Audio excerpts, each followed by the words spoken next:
Bonjour à tous, une vidéo de présentation des trois éléments qui composent ce VFO.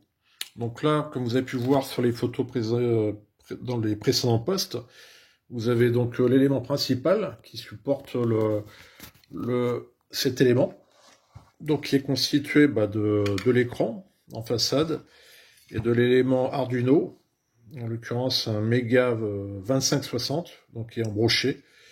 L'écran et l'Arduino sont embrochés, ça va pas se sauver, il n'y a pas besoin de visserie ni quoi que ce soit. Donc là, il y a quand même 4 colonnes de 2 cm pour le fixer en façade. Voilà, donc c'est lui qui va gérer tout. Donc si on peut constater, c'est que cet élément, il y a très peu de composants, quoi. Il y a les deux régulateurs, bien sûr, il y a des résistances, il n'y en a même pas 10, il y en a 8 ou 9, je crois. Et il y a... Quand il veut... Ah, voilà. Donc il y a très peu de composants pour réaliser cette partie-là. Ensuite, on a cet élément-là qui est donc la gestion des commutations. Donc pareil, si on regarde le PCB, si ça veut bien... Voilà, donc il a décidé de m'embêter, lui. Donc lui, le PCB, on peut voir aussi pareil, il y a 3 condensateurs de filtrage et 3 circuits intégrés. Donc ce module, on le retrouve là, fini. Ce module, il est optimisé, c'est-à-dire que j'ai mis toutes les possibilités qu'offrait le VFO, de manière à avoir vraiment toutes les sorties disponibles. C'est-à-dire que là, on a les sorties pour comment ça s'appelle, les filtres HF. Et là, il y a 16 sorties, on a besoin de 15 au maximum. Enfin, on peut se servir de 15 au maximum, et nous, on n'en aura besoin que de 10. Mais si on a besoin de faire un émetteur-récepteur avec toutes les bandes VHF, UHF, SHF, on a tout.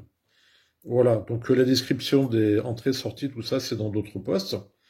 Voilà pour le module, donc il y a très peu de composants en fait, et très compact. Donc je l'ai fait volontairement modulaire, de manière à ce qu'on puisse déplacer les éléments au plus proche de ce qu'on veut. Lui, c'est le plus petit. Donc lui, en composant électronique, en fin de compte, il n'y en a qu'un qui est là, c'est le condensateur jaune. Le reste, c'est des éléments embrochables.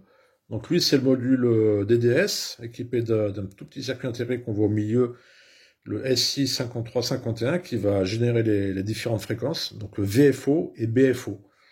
Et ça, c'est génial. Lui, là-dessus, on a un petit module de sauvegarde de données, donc avec une batterie. Et lui, il va garder toutes les informations comment s'appelle du VFO, c'est-à-dire que les fréquences utilisées avant l'extinction, le mode de modulation, tout, quoi, même l'heure et tout. Donc là, il est mis debout, mais on peut, parce que le connecteur livré, c'est un connecteur coudé, mais on peut le faire, c'est ce qui va se passer d'ailleurs, pardon, avec une main c'est pas évident, on peut le mettre limite comme ça, soit je vais remplacer le connecteur, ou soit je vais faire un petit montage pour le surélever légèrement de manière à avoir accès au connecteur de communication. Voilà donc la particularité par exemple par rapport au VFO russe d'origine, c'est que le VFO russe, il fait à peu près, le PCB du VFO russe, il fait à peu près cette taille et il est équipé de composants CMS. Et donc les CMS, très peu pour moi, très peu pour beaucoup d'ailleurs, parce que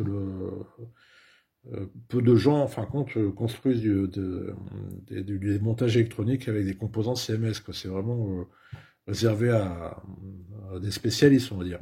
Donc là, c'est pas le cas, il n'y a pas de composants CMS, c'est que des composants classiques. Et je me suis aperçu que avec la surface totale que j'ai moi de mes 3 PCB, la surface elle est inférieure au PCB du VFO russe qui compose qui compose le VFO, mais en plus c'est que il n'y a pas tous les composants, c'est-à-dire que lui il a utilisé un seul de ses circuits intégrés, alors que moi j'ai utilisé 2 en version CMS bien sûr lui, et moi en version classique, et j'ai tout.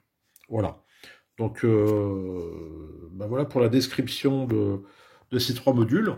Rendez-vous sur les autres sujets, sur les autres posts, pour plus de détails, pour les essais et tout. Voilà, à plus tard.